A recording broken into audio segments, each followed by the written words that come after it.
চলো বন্ধুরা, আজকে তোমাদের সাথে আমি ঘরে কেমনি করে বিরিয়ানি বানাই সেটা তোমাদের সাথে আজকে শেয়ার করছি।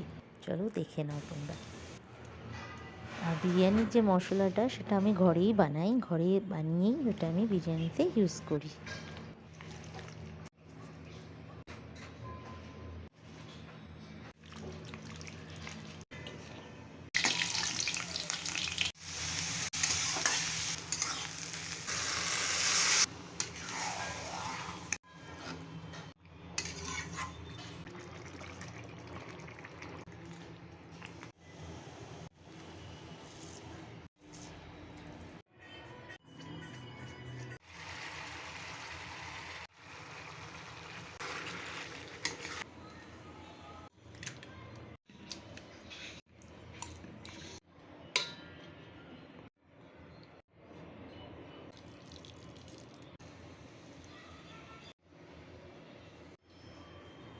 রান্নাটা যদি ভালো লেগে থাকে বন্ধুরা, প্লিজ কমেন্ট করে জানিও কিন্তু।